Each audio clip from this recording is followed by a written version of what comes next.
เกียมพร้อมตัดหลังคาบัดนี้เนาะก็เลยได้หยุดมาหลายเดือนเนื่องจากมันติดหลายอย่างอะไรก็เลยสิได้ดำเนินการเองเนาะที่ว่าเพิ่นก็ซอยได้ซ้ำนี้ก็ถือว่าเป็นบุญอันยิ่งใหญ่แล้วเนาะมันก็บ่ขอหยังหลายนะพี่น้องเอ้ยเนาะผมที่ขอบบุญขอบคุณเพิ่นแล้วแหละเพิ่นก็ใจบุญหาอาศัยเปรียบบ่ได้แล้วแหละเนาะก็สิให้สร้างมาเบิ่งมื้ออื่นพี่น้องเอ้ยนัดกับเพิ่นมื้ออื่นก็เพิ่นก็ให้มัดจำจำนวนหนึงนะในเกมต้นเลยพี่น้องเอ้ยดอกหลายแฮงงามอยู่เนาะดอกเต็มไปพี่น้องดำเนินการเลยเราก็แต่เช้า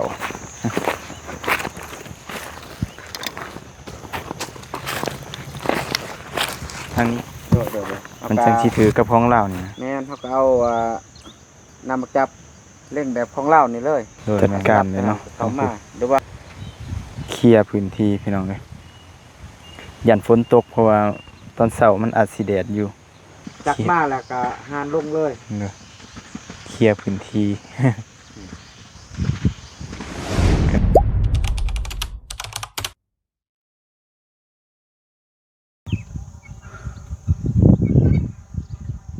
พี่น้องนี่เนาะเปิดภาพมาบัดนี้ก็อยู่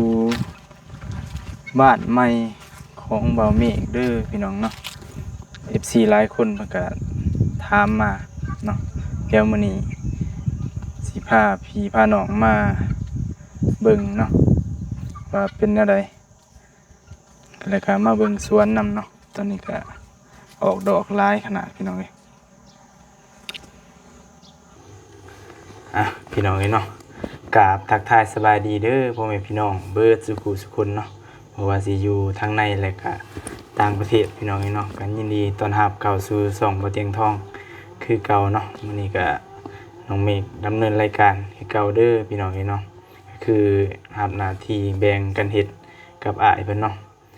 ทางอ้ายเพิ่นก็จำเป็นทางแม่ตู่เพิ่นบ่สบายคือพี่น้องฮู้นั่นแหละเนาะก็น่าเป็นห่วงอยู่คิดนำเนาะน้องเมฆก็แบ่งหน้าที่กันเฮ็ดเพราะว่าทางนี้ก็จำเป็นต้องได้เบิ่งนะน้ำสร้างน้ำหยังพอดีมื้อนี้เนาะทางน้องเมฆก็สิเข้าไปเบิ่งทางสวนพุ่นแหละทางไอ้แดงเพิ่นก็แวะมาอยู่เนาะแล้วก็มาถ่ายคลิปบ้านใหม่เนาะให้พี่ให้น้องเบิ่งก่อนพี่น้องเอ้ยว่าเป็นอะไรมาแนวใดแล้วหั่นนะที่ว่าได้หยุดสงัดไปหลายเดือนพี่น้องเอ้ยเนาะที่ว่าบ่ได้ดำเนินการมาช่วงหนึงนั่นแหละพี่น้องเนาะก็เลยบ่ได้อัปเดตให้พี่ให้น้องเบิ่งเพิ่นก็สวยมากโอ้หลายเติบพี่น้องเอ้ยเนาะก็ถือว่าหลายเติบนั่นแหละจนว่ารอถ่าแต่หลังคาเนาะก็เลยว่าได้หยุดสงัดในช่วงหนึงเนื่องจากว่าติดหลายอย่างนั่นแหละพี่น้องเอ้ยเนาะเพิ่นก็ซอยมาหลายอย่างสำนี้ก็โอ้ถือว่าเป็นบุญมหาศาลเนาะที่ว่าเพิ่นได้สานฝันให้นะเป็นจุดเริ่มต้นก็คือทางยายสาวนีเพิ่นเนาะก็ขอขอบคุณขอบคุณขอบใจหลายเด้อทางยายกันเนาะก็ขอให้เพิ่นมีแต่ความสุขความเจริญเลยเนาะเดินทางไปให้กันตลอดปลอดภัยเฮงๆรวยตลอดปีตลอดไปเนาะก็คือมันก็ติดหลายอย่างนะพี่น้องเอ้ยซึ่งเราก็บ่สามารถเว้าได้เนาะเพิ่นก็อยากซอยแหละแต่ว่ามันก็เนื่องด้วยหลายๆอย่างคือการเฮ็ดบ้านมันก็บ่แม่นเรื่องง่ายนะพี่น้องเอ้ยเนาะพอดีก็คือแบบว่าเฮาก็สิได้ดำเนินการต่อเติมเองนะต่อไปเพราะว่ามันก็เข้าฤดูฝนแล้วเนาะพี่น้องเอ้ยซึ่งว่าก็มันจะรอท่าแต่หลังคาพี่น้องเอ้ยก็เลยว่าสิมาเบิ่งนั่นแหละที่ว่าพอดีถือโอกาสที่ว่าเฮาเบิ่งเฮ็ดหัวอยู่ที่ใหม่แล้วก็สิดำเนินการเรื่องบ้านนะพี่น้องเอ้ยเพราะว่าช่วงนี้ก็ฝนตกเนาะฝนตกเกือบคู่มื้อนั่นแหละหาก็หยุดมาบาง2มื้อนี่ บัดนี้แล้วเฮาย่านไหม้นี้ไหม้วงกบนี่เนาะใส่ไหม้ได้พี่น้องทางหน้าแต่ว่าทางหน้าเฮาสิใส่แหวนใส่ไหม้ใส่มันก็ผ่านฤดูฝนมา1ฤดูแล้วเนาะหลายเดือนแล้วฝนลิ้นฝนห่ำหั้นนะทางบ่มีก็เลยว่าสิได้สานต่อเองนะให้เพิ่นมาเฮ็ดหลังคานี้เนาะแต่ว่านัดกับสร้างแล้วมื้อนี้เพิ่นก็บ่ว่างเนาะก็สิให้สร้างมาเบิ่งมื้ออื่นพี่น้องเอ้ยนัดกับเพิ่นมื้ออื่นก็เพิ่นก็ให้มัดจำจำนวนหนึงนะในการงบนี่ก็สิเป็นงบที่เฮาเก็บหอมรอมริบนะพี่น้องก็บ่ครบเนาะราคาเพิ่นก็สูงเติบอยู่ประมาณแสนกว่าบาทเป็นเงินกี่ก็ประมาณ85ล้านพี่น้องเอ้ยก็เฮาก็บ่มีเงินปานนั้นดอกแต่ว่าติดหนี้ได้นะก็สิดาวเพิ่นไว้ก็มีอยู่ประมาณหนึงอะไรประมาณถอกเพิ่นจัก50-70% นี่นะพี่น้องเอ้ยเหลือหันสิคอยเก็บแล้วก็จังถอกเพิ่นเพราะว่ามันจำเป็นพี่น้องเอ้ยมันเข้าฤดูฝนเลยกันนะเฮาบ่เฮ็ดแล้วไหม้มันสิดอกแหละเพราะว่าทางนี้ฝนมันหลายแน่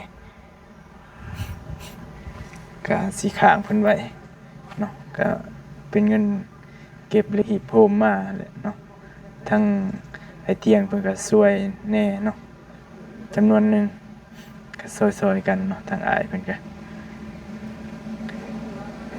ทางนี้ก็เป็นไม้พี่น้องเอ้ยใส่ไม้แห้งก็สิปนกับอันเลดให้เพิ่นมาวัดมาแทกหลังคาแล้วก็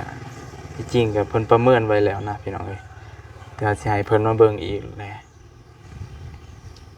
นัดเพิ่นมื้อนี้แต่ว่าเพิ่นยังติดเนาะก็สิเป็นมื้ออื่นพุ่นแหละ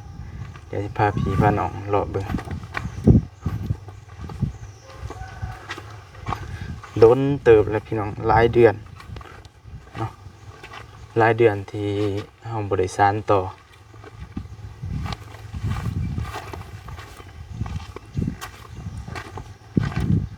นี่แหละเรียบร้อยเบิดเลยก็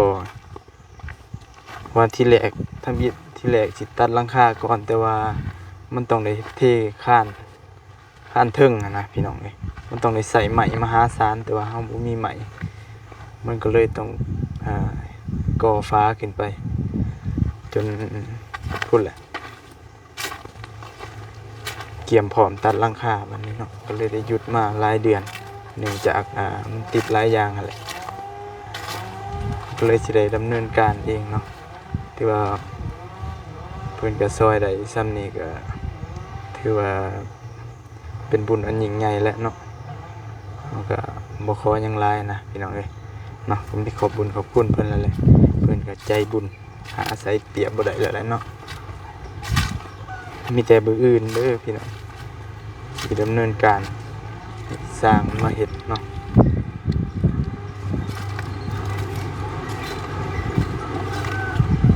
ประมาณนี้แหละพี่น้องก็คือเก่าแต่ว่าสิได้ดำเนินการในมื้ออื่นก็สิมาถ่าย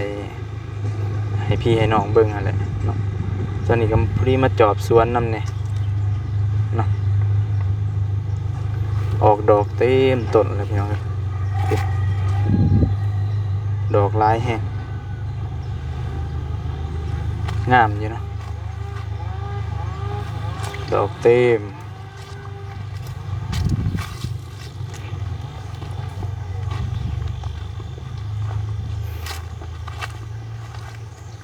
สิได้เก็บหมากแล้วปีนี้พี่น้องเอ้ยเนาะ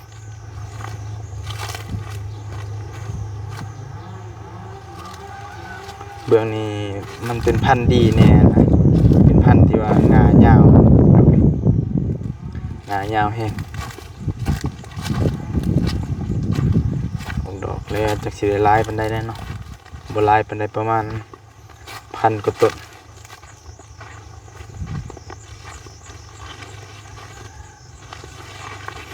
มีแต่พันธุ์งายาวเบิด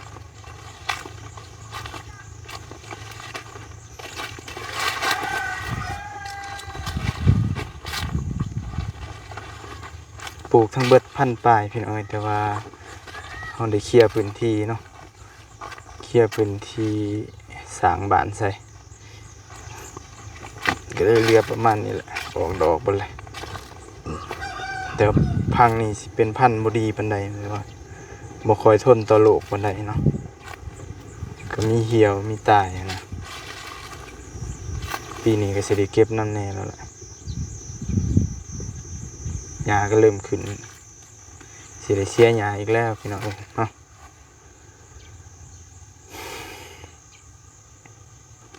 โอเคพ่อแม่พี่น้องเลยเดี๋ยวออกจากนี้เราก็สิไปเบิ่งสวนเนาะไปเบิ่งทั้งไอแดงสร้างแดงนั่นแหละโทรหาเพิ่นอยู่ก็เทินได้เข้ามาก็เลยว่ามาอัปเดตบ้านให้พ่อแม่พี่น้องได้เบิ่งเนาะ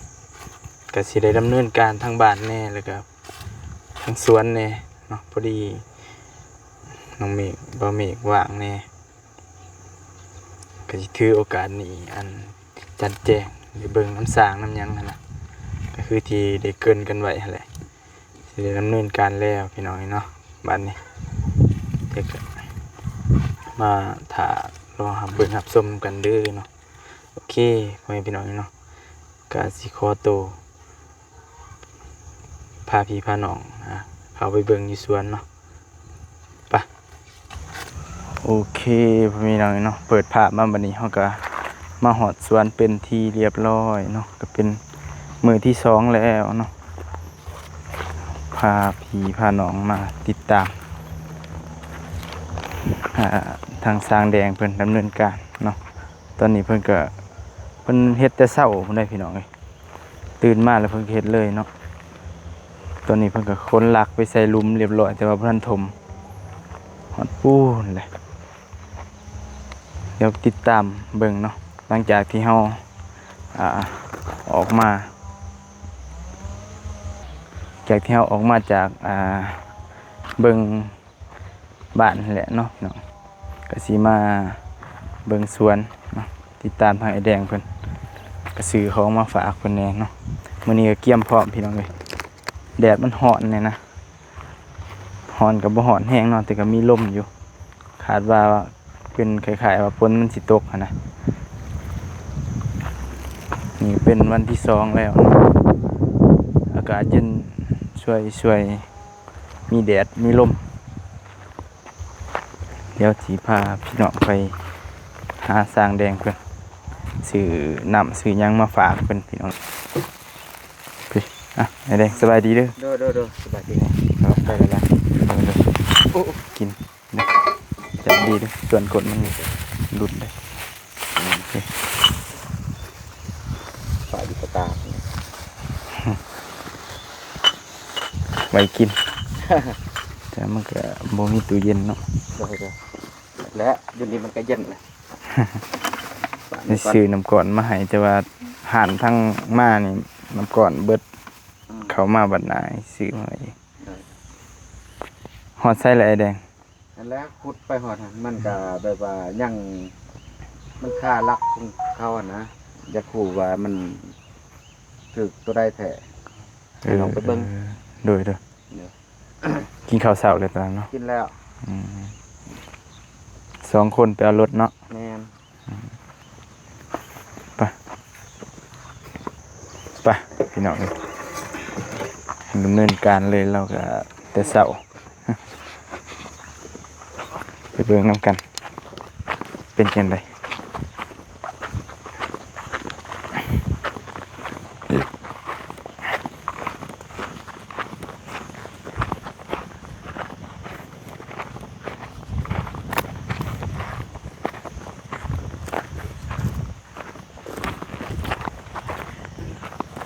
แต่ว่าเพิ่นขนหลักไป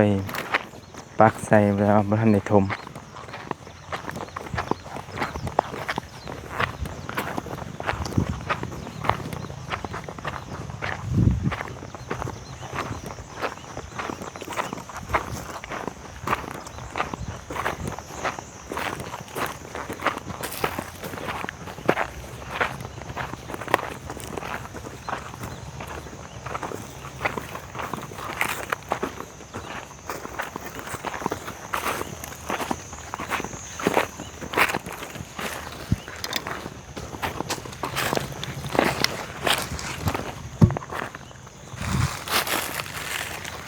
มื้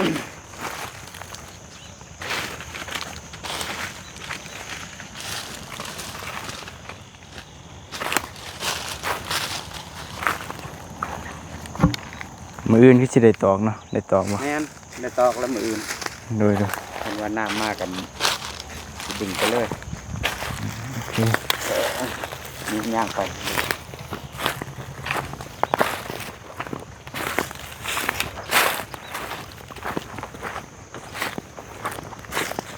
กะว่าสิตอกบางทีก็สิไปซื้อมาปาไว้ให้เพิ่นซื้อน้ำมาปาไว้โดย คือว่าจะดีคือกัน เพราะว่าเจ้าตื่นแต่ดึกบางทีเจ้าอยากเฮ็ดเลยเห็นนะ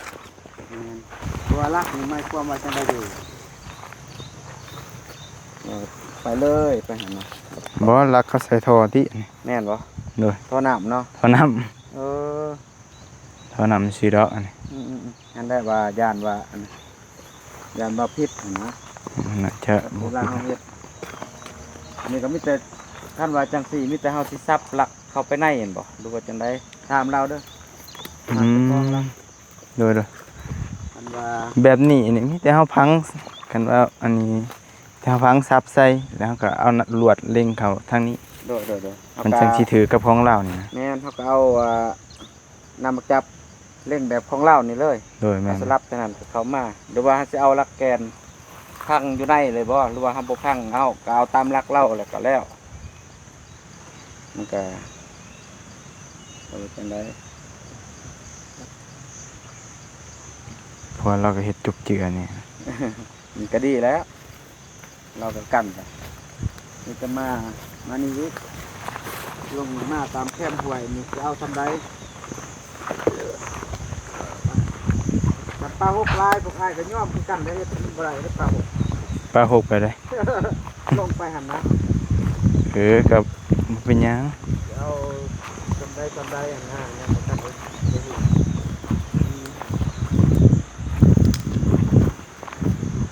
ตกแรกคือจังสันแค่พุทธมันนั่นบุกมันนั่นบ่ได้เลยแต่คันว่ารถก่อนตั้งลงไปก่อน โดย ตั้งลงไป เดี๋ยวให้รถมาอนามัยก่อนแถวนี้ โดย แต่ว่าจูดตัวนี้คันเป็นไปได้เนาะจะลองจูดเบิ่งได้ จูดมานี่แล้วจะหน่อย เออ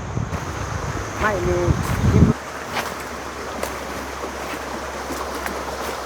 ด้านนี้ก็เฮ็ดจี้สิกกใหม่นะ อยู่ตรงนี้เชื่อมหลักไม้อยู่ เนาะนี่มันเป็นใหม่นี่เฮาบ่มีปัญหานี่เฮาเอาออกได้ เปลี่ยนหลักใหม่เบิด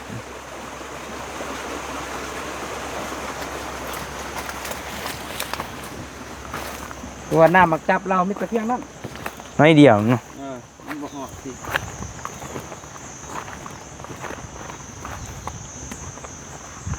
นี่หอดนี้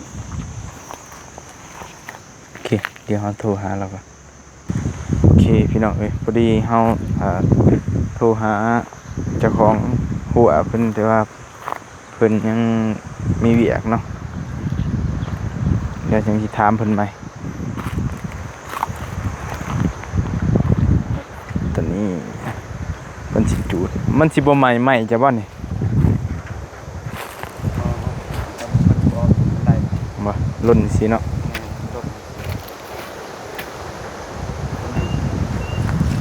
ก็มีใส่ระบบเผา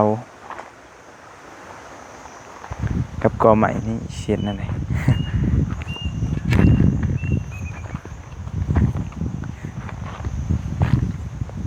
เผาอย่างเดียว เอาอย่างเดียวเป็นเย็ดกันได้ ขนาดรถจกเนี่ยเอาออกมาได้ เพราะว่าเหงามันแบบใหญ่แห้งนะแต่ว่ากระต้อในคันตัดนี่สิได้อยู่ตัดมันต่ำไปสิกับนี้ตัวอยากทมนะแต่ว่าใหม่มันโครงโคงเคงนะเด้ แล้วรถถอดมามันก็เย็ดเองเนาะ ถมเบิดเลยเรือเผาตืมบ่มันจังสีได้มันได้ก็เขาแบบนี้พอมันใหม่เขาถึง กวางเติมได้ตะกี้นะ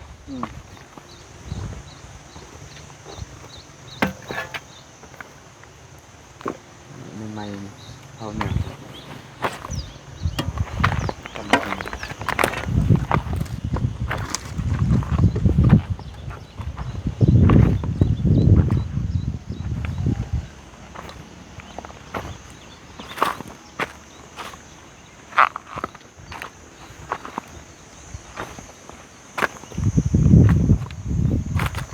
ตัวนี้แหละจะมีวิธีการนะเด้ อันนี้ก็ง่อนเลยอันเนี้ยง่อนกับทิมลง ให้มันเจ็บลงกว่าเก่าเนาะ นี่แยกลง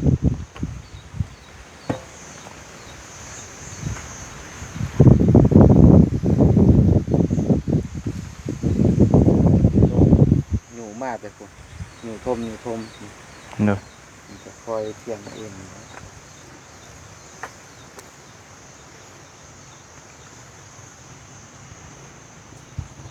เย้เขาเห็นมันยังละเอียด แม่นอยากได้แบบนั้นเหรอ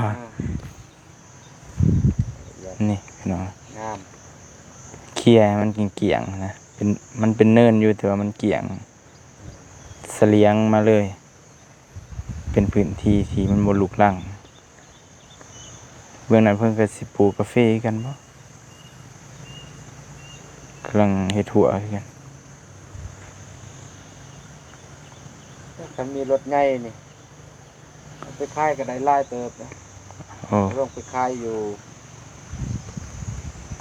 ลานมั่นตะแต้งเขาเผาที่ไหนพื้น สื่อเนาะ เงี้ยก็คือ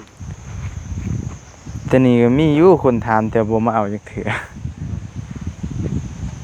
คนกระบานบ่ โดยมันพันเฮาพันอยากเอาออก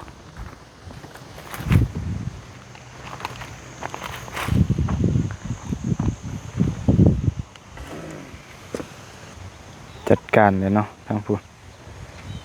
เคลียร์พื้นที่พี่น้องเลยยันฝนตกเพราะว่าตอนเช้ามันอาจสิแดดอยู่ แต่ว่าประมาณช่วงบ่ายฝนก็เริ่มอยากตกแล้วนะฝนอาจสิหลายแน่ทางพี่เราก็เลยตัวใดพอเคลียร์ได้ก็เคลียร์ไปพร้อมอีก 2-3 วันเนาะรถพอร์ตเพิ่นว่าสิมาปรับที่ให้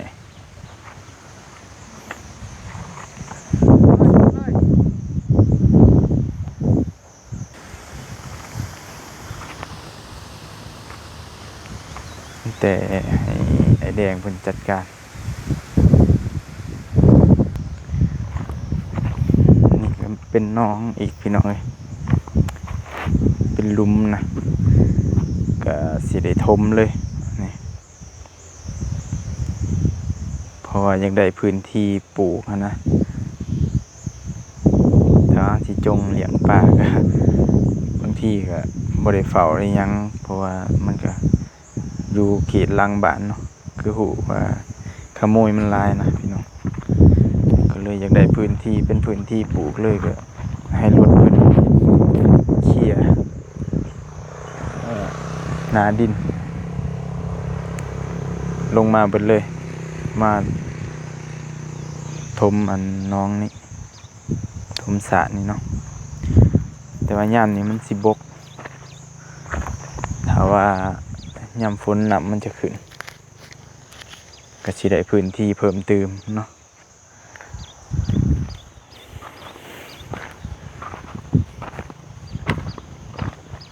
แดด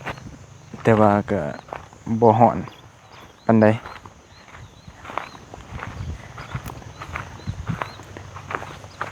อากาศดีเหมาะสมพี่น้องเอ้ยโดยรวมก็คือเหมาะสมนะธรรมศาสตร์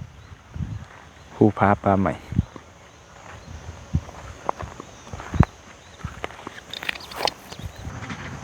โอ้ทางนั้นจัดการพี่น้องเอ้ยแตกบุ้มบึ้มอยู่ โย คน น ตัวนั้นเอกหันหันอยู่น้องหันเป็นไม้ จักมาแล้วก็หานลงเลย เด้อเคลียร์พื้นที่ กันทำบ่จูดนี่ก็บ่ได้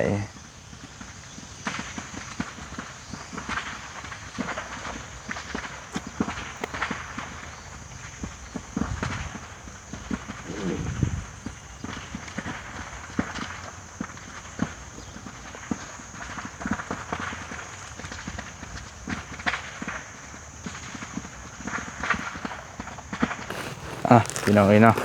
ตอนนี้เฮาก็มาฮอดสวนแล้วฮอดที่เป็นมื้อที่2เนาะดำเนินการฝังหลักคือเก่าเฮ็ดหัวเนาะพี่น้องเอ้ยทีมงานสร้างแดงเพิ่นก็ดำเนินการอยู่ตอนนี้โอเคพ่อแม่พี่น้องเอ้ยเนาะบัดนี้เฮาก็สิได้ขอตัวเนาะจบคลิปให้ทางไอแดงเพิ่นเฮ็ดเวียกเฮ็ดงานต่อเลยเฮาก็มีหยังก็สิซอยเพิ่นนะเบิ่งเขตเบิ่งแดนเบิ่งหัวแล้วก็ติดต่อทางเจ้าของเพิ่นเจ้าของสวนทางข้างเพิ่นมาติดตามเบิ่งนำนะอย่ามันผิดมันพลาดเนาะเฮาก็เคลียร์พื้นที่ไปนำกันพี่น้องเอ้ยเดี๋ยวจะได้ก็สิขอตัวลาพี่ลาน้องไปก่อนเด้อพี่น้องเนาะมีอะไรก็คอมเมนต์ฝากติดตามเป็นกำลังใจเด้อพี่น้องเอ้ยอยู่ที่ใหม่เนาะฝากติดตามเป็นกำลังใจให้ทางบ่าวเมฆเนาะ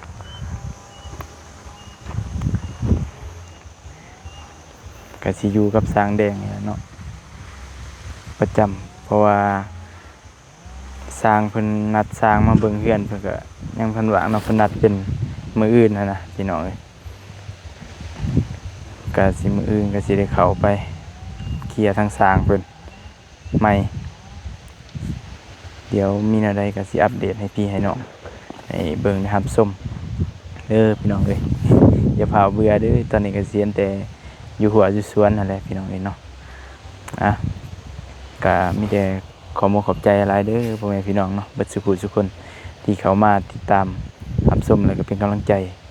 ให้ทางบ่าวเมฆเนาะก็เป็นกำลังใจให้ทางอ้ายเตียงเนาะทางบ่าวเตียงก็ขอให้แม่จงหายไวเนาะขอให้สุขภาพดีขึ้นขอให้แข็งแรงโดยไวอะไรเนาะท้ายสุดนี้ก็ขอขอบใจทั้งพี่ทั้งน้องเด้อพี่น้องเนาะเป็นกำลังใจให้สำหรับคลิปนี้บ่าวเมฆก็ขอตัวจบคลิปลงก่อนเนาะขอกล่าวคำว่าสบายดีเด้อพี่น้อง